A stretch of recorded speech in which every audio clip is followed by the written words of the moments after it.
السلام علیکم ورحمۃ اللہ وبرکاتہ۔ الحمد للہ رب العالمین والصلاة والسلام علی سید المرسلین، اما بعد فاعوذ باللہ من الشیطان الرجیم، بسم اللہ الرحمن الرحیم۔ برادران عزیز و معزز خواتین، آج کی اس نشست میں خود پسندی یعنی عجب پر امام ابو حامد غزالی رحمۃ اللہ علیہ کی نصیحتیں بیان کی جائیں گی، جو قرآن و سنت اور احیاء العلوم الدین کی روشنی میں ہیں۔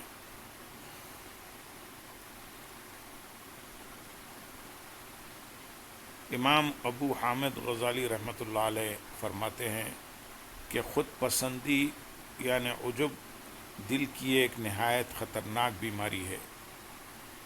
اس میں انسان اپنی عبادت، علم، مال، حسن، نسب یا نیکیوں کو اپنی ذاتی کامیابی سمجھ کر ان پر فخر کرنے لگتا ہے اور دل میں اپنے آپ کو دوسروں سے بہتر تصور کرتا ہے۔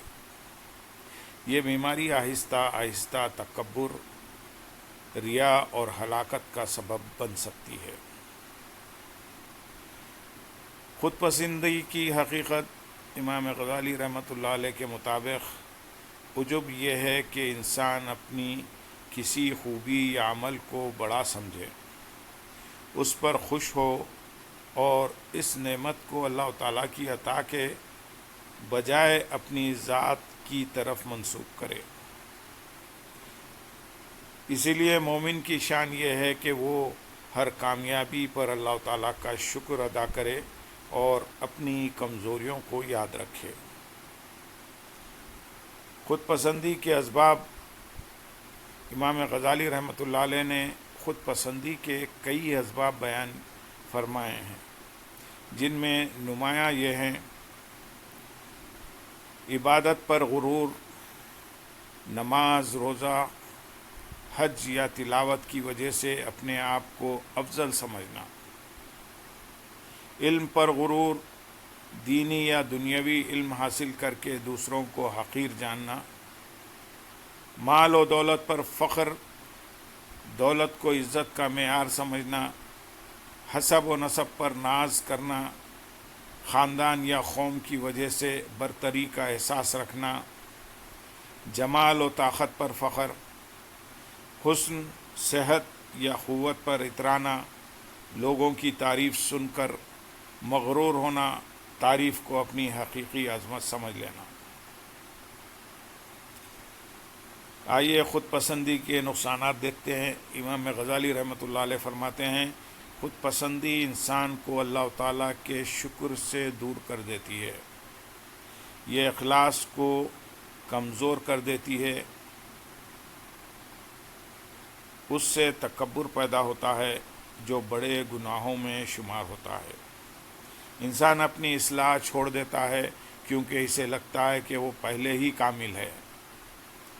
عجب نیکیوں کے اجر کو ضائع کرنے کا سبب بن سکتا ہے اگر اس کے ساتھ ریا یا تکبر شامل ہو جائے۔ اس خود پسندی کا علاج کیسے کیا جائے؟ خود پسندی کا علاج یہ ہے: نمبر 1، اللہ کی نعمتوں کو پہچانو۔ ہر نیکی، علم اور کامیابی اللہ تعالیٰ کے فضل سے ہے، اپنی طاقت سے نہیں۔ نمبر 2، اپنے گناہوں کو یاد رکھو۔ اپنی لغزشوں کو یاد رکھنے والا شخص دوسروں پر فخر نہیں کرتا۔ نمبر 3، عاجزی اختیار کرو۔ بڑوں کی عزت، چھوٹوں پر شفقت اور عام لوگوں کے ساتھ انکساری اختیار کرنا دل کو نرم کرتا ہے۔ نمبر 4، موت اور آخرت کو یاد رکھو۔ خبر اور حساب کا تصور غرور کو توڑ دیتا ہے۔ نمبر 5، دعا اور استغفار کی پابندی کرو۔ اللہ تعالیٰ سے اخلاص